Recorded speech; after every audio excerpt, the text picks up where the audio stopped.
So I've been asking myself this question. How did the Cleveland Browns screw this Shedeur Sanders thing up so badly? How did it go left? So let's take a look back, right? Let's go in the Wayback Machine a little bit, right? How come, let's start with the slide. Why did this draft stock slide so quickly, right? And I brought up, I read some notes and got some receipts. And number one, scouting and on-field concerns.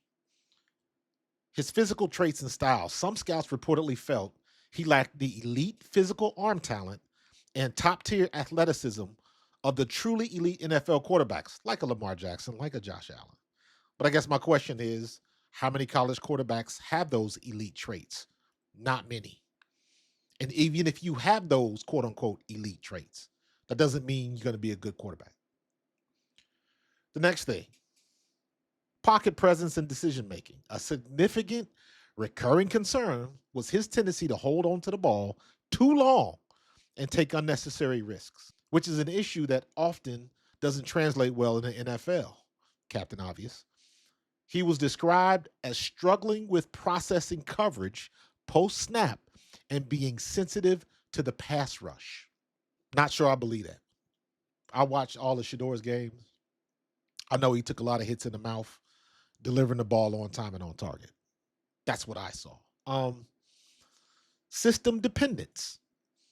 There was a feeling that his high college production was somewhat system dependent, having played in a simplified scheme for his father, and it was uncertain how he would adapt to a pro style offense. He only took a handful of snaps from under center in his college career. Okay. Being a quarterback, taking a snap under center is a prerequisite, even if you don't do it often. That's like dribbling with your left hand. If you're a right handed guy and you dribble with your left hand, if you break your left hand, you can immediately go back to your right. And no matter how long you dribble on your left, you can always go back to your right because it's your dominant hand and it's your right. If you are ever going to be a quarterback at any level, the first thing you do, the foundation is taking the snap under center. That's not something you forget how to do. I ain't buying that either. Accuracy velocity on deeper throws. While having good accuracy, his longer passes were sometimes described as having too much air. Not enough zip, a factor in how willing he would be able to fit throws in NFL tight windows. Yeah, okay. Okay, now here's where it gets interesting. Interviews and attitudes. And in my opinion, this is where it really hits the fan. This was a major red flag for many teams. Multiple reports from NFL executives and coaches mentioned that his formal interviews were poor. He was described as having a sense of entitlement and expecting special treatment. One longtime assistant coach called his interview the worst formal interview I've ever been in my life. And I believe that was Brian Daboll, so they can describe it any way they want to, citing horrible body language and the tendency to blame teammates for sacks. And in my opinion, that is where the real fall started. Because what do you think Brian Daboll did? If his GM wasn't in the room, he immediately goes and talks to his GM and tells him about the experience. Whatever happened, the rumor was that Shedeur and Daboll kind of got into a disagreement that turned into an argument. Daboll immediately goes and tells his GM, like, F that dude. He ain't being on my team. What do you think the GM and the owner do? Because you know the GM's going to talk to the owner. And what do you think the owner is going to do? The owner is going to get on the phone, call the other owners, and tell them what happened. If you don't think that's the way it works, you're crazy. Who do you think billionaires hang out with? Other billionaires. That's where the slide started. That right there.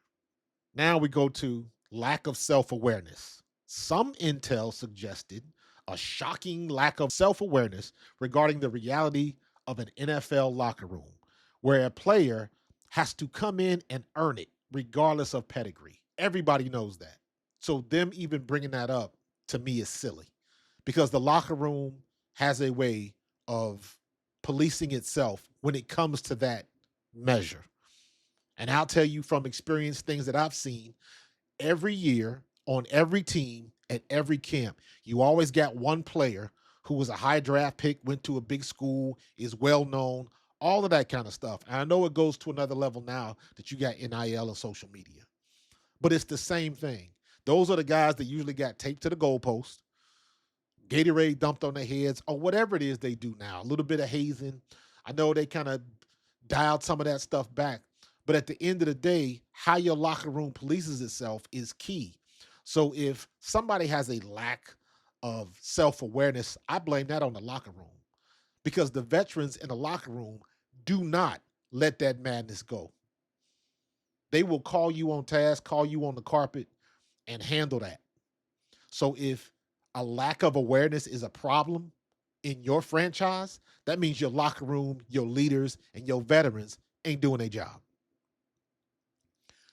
Selective process and misjudged leverage. Sanders, advised by his father, reportedly sandbagged or gave poor interviews with teams he didn't want to play for and only took meetings with a limited number of teams, seemingly trying to force a situation similar to the Eli Manning trade in 2004. This was widely viewed as a massive miscalculation of his true draft value and leverage, which likely scared off several potential suitors. Now, I heard the same thing, and I believe that's true. And it's funny that they mentioned Eli Manning because nobody had a problem when Eli Manning did it. Eli Manning didn't get nowhere near the amount of vitriol that Shedeur got for doing the same stuff.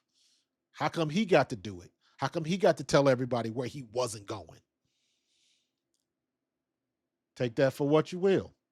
The Sanders family circus.